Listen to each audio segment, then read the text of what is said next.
Hi there. Greetings once again. I'm Clifford Bates, and welcome to Reading Sun Tzu's Art of War. This is our second chapter, so welcome again if you're just coming in. Um, we are now doing the second chapter, or the second bit of it, which is the waging of war.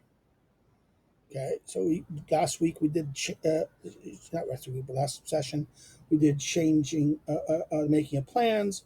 This is the second one, so we'll just go right into the theme. Masters. It always begins with this. It tends to begin with this thing. Master, son, says. We see a repetitive, right? Now this is now he's going to now give his points.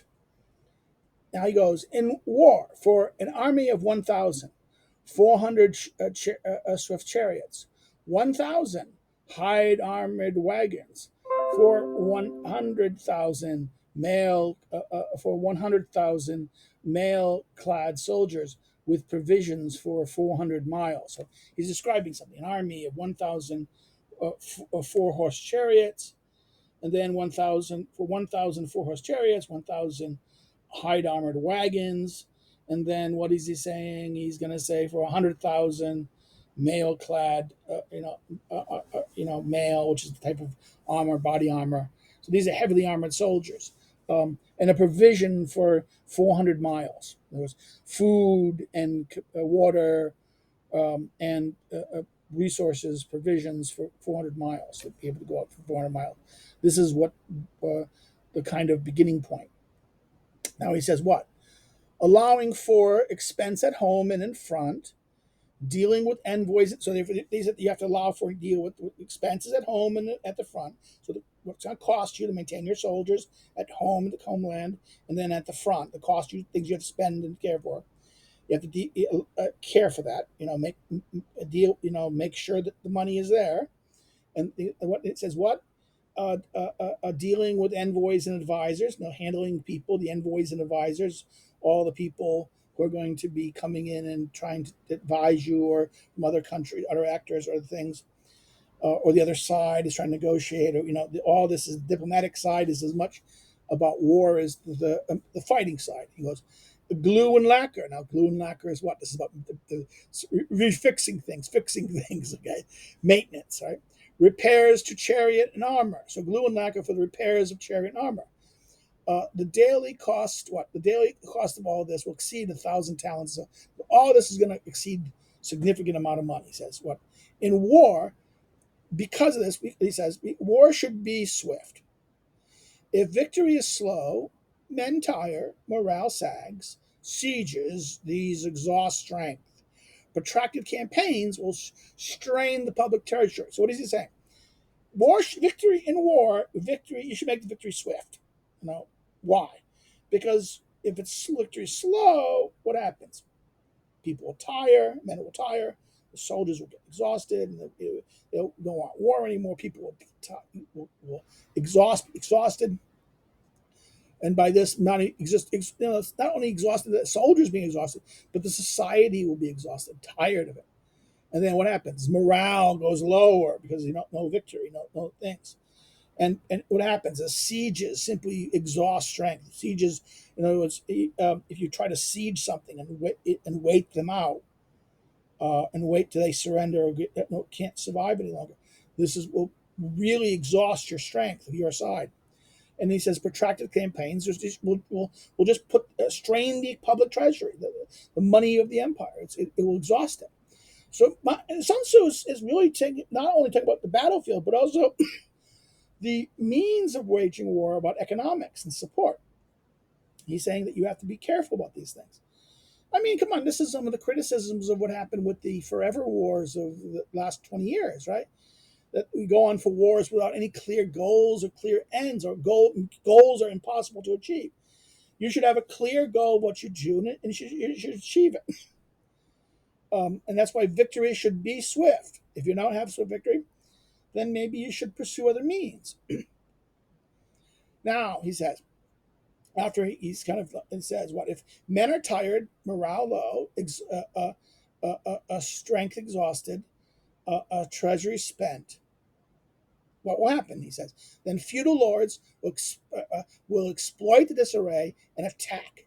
And this is this, even the wisest, will be powerless to mend. In other words, who's the feudal lords? The feudal lords are within the empire. In the Chinese empire, it's a feudal system in that sense. It's the emperor or the leader of the emperor or the leader of the realm. He will have regional lords who control the regions. Now, sometimes these regional lords want to be emperor. They're competitors for power. So the feudal lords are the political underlings you have in the political system, in the politics of the Kesha.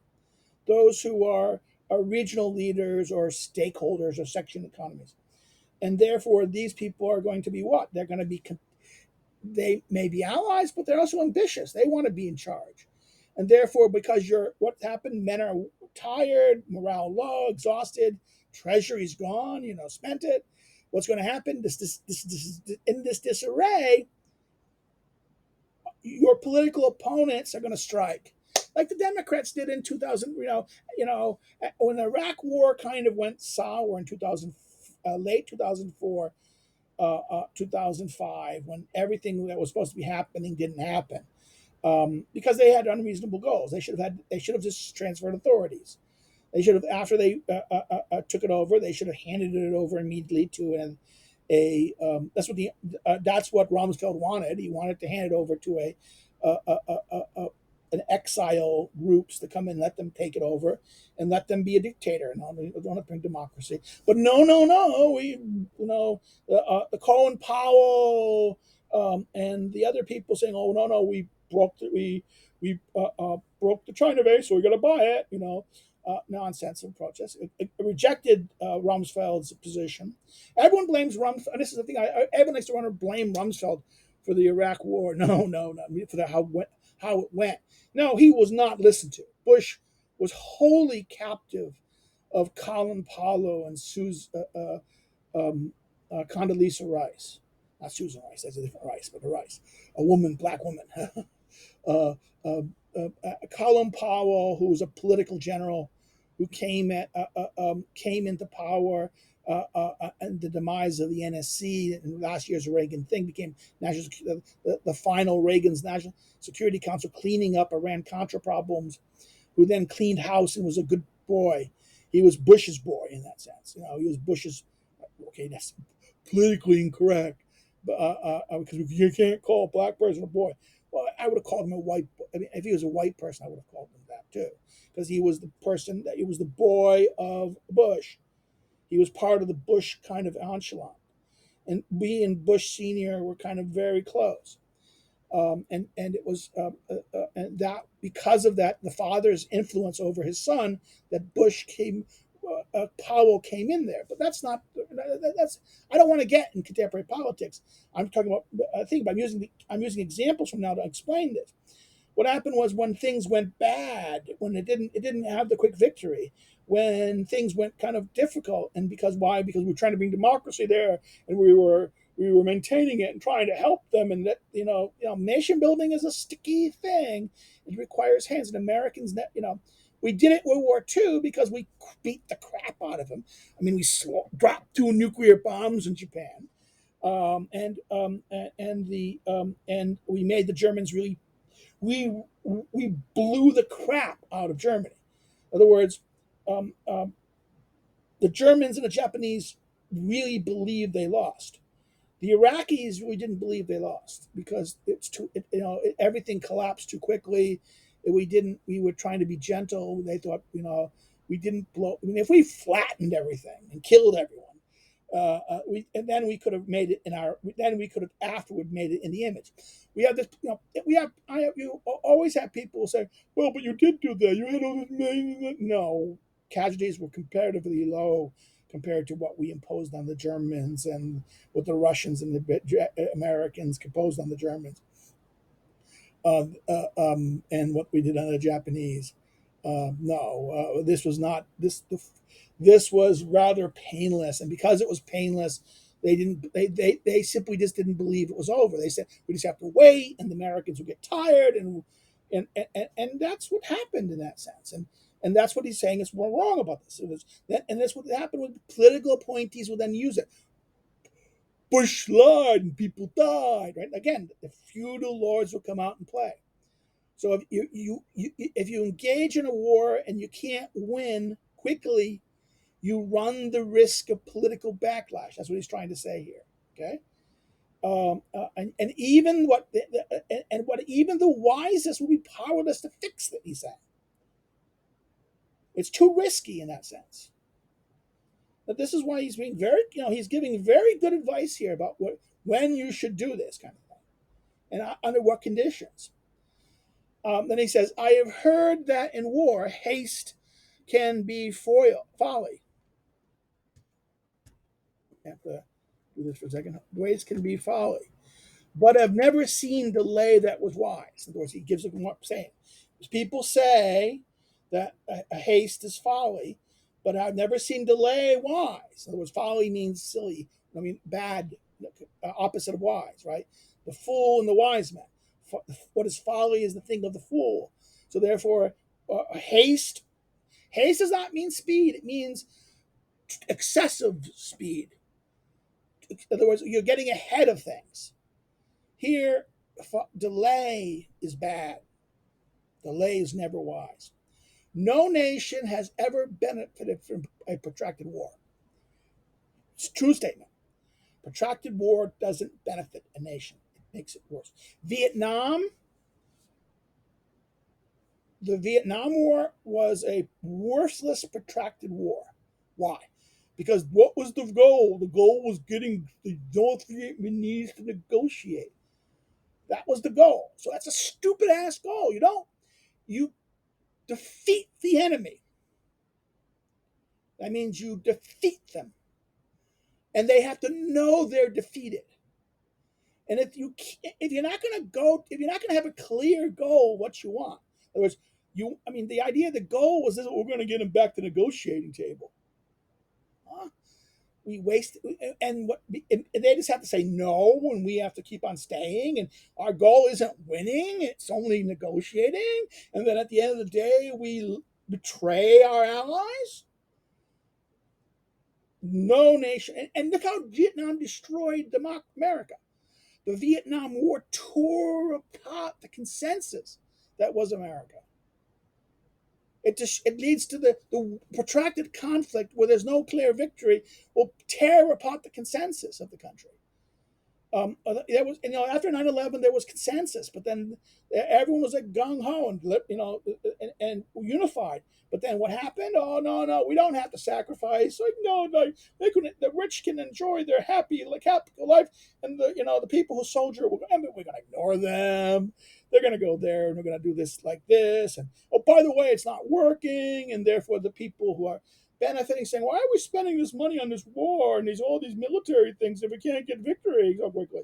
Again, this is what happens. Protracted war doesn't benefit you politically. No nation has ever benefited from protracted war. True statement. Next, without understanding of harm caused by war, it is impossible to understand the most profitable way of conducting it. In other words, you have to know, he's saying here, you have to know what is the actual real costs, the harm, the costs, the negative. You have to really understand all the negatives. If you don't understand the negatives, then you're being deceptive. You're not being serious about this. You don't know which is the profit. You won't be able to make the best way, the profitable way to conduct war. The war should be conducted. Profit here means you get your benefit you want from it. Remember what this is something Clausewitz always argues, that war is politics by other means. War is politics by other means. War is an instrument, a tool of politics, a tool of ruling, in the sense. And it's what? It is a tool by which we're using force, coercion, killing, war is killing. That's another. You know, I've always been a hero. I've been a hero, but a fan of Nathan Bedford Forrest. In fact, I never heard about Forrest till I was an adult almost, and my Southern friends who I knew, and my teacher Mel Bradford taught me about Matt, and once you understand and get there with the mostest, right? He has a strategy get there with the mostest, but he says war is fighting, and fighting means killing. That's what war is. This is U.S. Grant said the same thing, or it was a Sherman. War is hell. Sherman said that. War is hell. War is not a nice place. It is miserable. It's not romanticizing. It is a literal thing of kill and be killed. I mean, you want to see something how war is really fought? Go watch the HBO series on the Pacific. More than the Brands of Brothers. Okay, great, but no, watch Pacific. Watch the Okinawa campaign, or even Guadalcanal, and how brutal the war was in that sense. It was like it's almost war dehumanizes. It's shocked, and that's why when you take human beings, you get them in shock in this sense. So therefore, you need to have the advantage of this, where you have to know how to do this. Now, let's continue. The skillful warrior never conscripts troops a second time, never transports provisions a third time. He brings equipment from home, but forages off the enemy so his men can have plenty to eat. Now, in other words, this is about being frugal. In other words, he don't keep on bringing resources home, because if you bring resources home, you keep on bringing resources and transporting resources. What's going to happen is that the home front is going to get ignored. People get angry at this. As you guys explain it, the next line here, he says what? Now this is the problem. Modern warfare don't like this, because this is the big difference that will change Napoleonic War. It will be Wellesley, the Duke of Wellington, Ashley, General Ashley, Duke of Wellington. He in the Peninsula campaign, he does purposefully supplies everything from London, and he can do this only because of modern finance. So, and modern finance allows you to get into debt in ways that does not destroy these problems you'll talk about. So therefore, there is ways that you can fund. In other words, because why? Because he's saying this, you don't want to. He is going to be saying forage because it saves you money, and because saving money is going to be important. Because what's going to happen if you don't save the money, if you keep on demanding the taxpayers back home pay, is going to be rebellion. Okay, that is true to some degree, but now modern finance allows us to forecast debt. Now we have look at the debt we have. Now people say, "Oh, but it's debt." No, debt is a modern. The debt is a group. Modern finance and modern structure and the way it constructs us allows us to spend and develop things that other societies could never imagine. Okay, so credit and debt and these mechanisms provide for means that we don't have to. Soldiers now we can supply soldiers. We don't have to have our soldiers.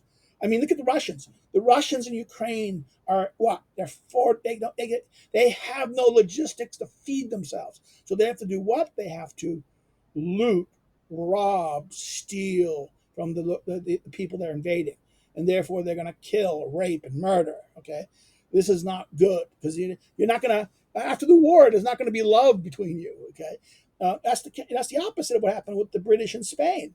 The British, the liberator in Spain, is not hated because they didn't steal, they didn't pillage in order to fight the French. Okay, the French did that, and therefore the French were never liked. They resented, and this is a weird. Even though the British, the Spanish, and the English have been geopolitical enemies for a long time, the Spanish did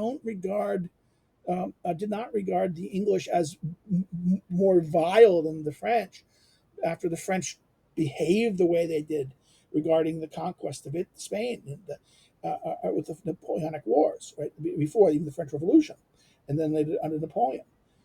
So therefore, you have to understand that this situation here. Supplying an army at a distance drains the public coffers. It impoverishes the common people. There was war, taxes, and these things will impoverish the common people.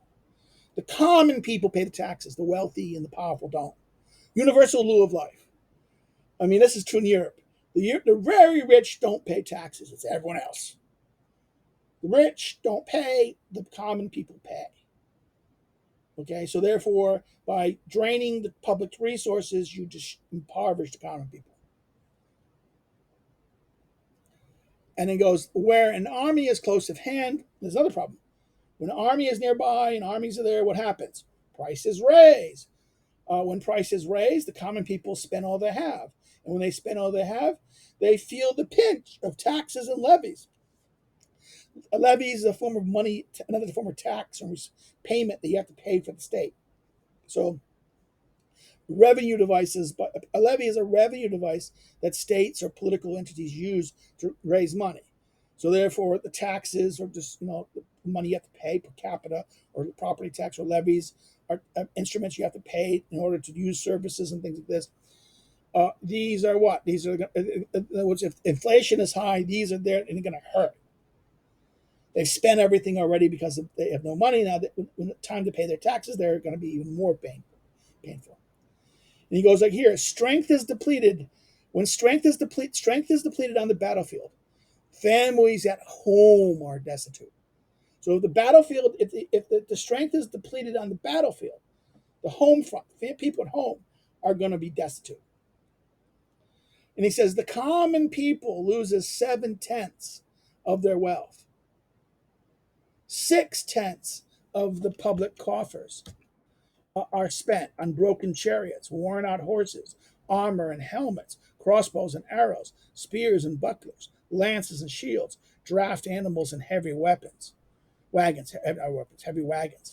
what is this? He's saying these things, chariots, horses, arrows and helmets, crossbow and arrows, spears and bucklers, lances and shields, draft animals and heavy wagons. All of these cost money. And when they're broken or destroyed in war, that's you can't. In other words, if they're still there, you can sell them again and make money. But if they're broken or lost or destroyed, you can't. That's money lost, capital lost. So he says, so a wise general feeds his army off the enemy. One peck of enemy's provision is worth 20, carried from home. One pickle, a thing of enemy fodder that was taking the enemy's food, is worth 20 carried from home. So in other words, this is a size pickle. It's like a thing of things. Killing of an enemy, the killing of an enemy stems from wrath. In other words, fighting for booty stems from desire for reward. So he's saying there's two ways. If you're fighting to kill the enemy, this is wrath. But if you're fighting the enemy to get what they have and take from them, that is reward. So carrots and sticks. In chariot fighting, when 10 enemy chariots are captured, the man to take the first should be rewarded. In other words, whoever captured the enemy chariot. When 10 or more enemy chariots are captured, the person who captured the first one, reward them. Change an enemy's chariot flags and standards. Mingle the chariots with in other words, take their equipment and use it with us. Mingle it. Treat prisoners of war kindly. Care for them. Use victory over the enemy to enhance your own strength. Now, this is even more interesting. He's saying that no. Kill, the ones you capture, the prisoners you capture, treat them kindly, treat them with care. Because why? Use victory over the enemy to enhance your strength. In other words, you treat them kindly, you look generous, you look powerful. If you're not going to treat them kindly, you're desperate, you're weak. In war, he says, this is the praise victory, not protracted campaigns. So you should praise victory, the one who gives you the victory, not a protracted campaign. In the wise general is a lord of destiny. He holds the nation's peace or peril in his hand. So the general is the one who hands peace or peril. What is the purpose of war? It's to achieve victory. What is victory? It's not continue ever war. It's you. Victory is to achieve peace, a peace where you're benefiting, where the benefits of war, the benefits why you waged war, brings now a peace that's stronger than it would have the peace that was before. The peace that was before was something that was going to be not advantageous to you. It's going to be harmful to you in the future, or harmful for your people, or not, or leaves you threatened. The victory now ends that threatening, and your peace is now more secure, and your people are better off, better things. And here, how we end. This is how we end this a second thing. And with that, I want to say, if you've liked this video, I didn't say this last time, so I'm bad boy, bad boy. Comments below, please put comments below if you have any. I will answer them if I see them. When I see them, I'll check them out. If you have any questions, I will answer. If you're like what the thing, like it, you want more, please, you subscribe. If you really want to share this with a friend, do share, please. This is the best way. Share this channel, share these things with your someone who you think will be interested in it. And if you want to follow me on social media, the information is below there also. We're using the Milford translation, John Milford, which again I think it's a much better the tradition translation. I explained why a little bit in the introduction to this things. I still haven't really produced the video for the general thing. I said I'm going to talk about John Chow and Mai. I just said I need to go maybe just do some little research and get some more. I want to do a little bit more on this. I know a long time ago, but I'm not going to waste my memory. I should need to review the notes that I wrote. Again, so thank you, and really have a nice day.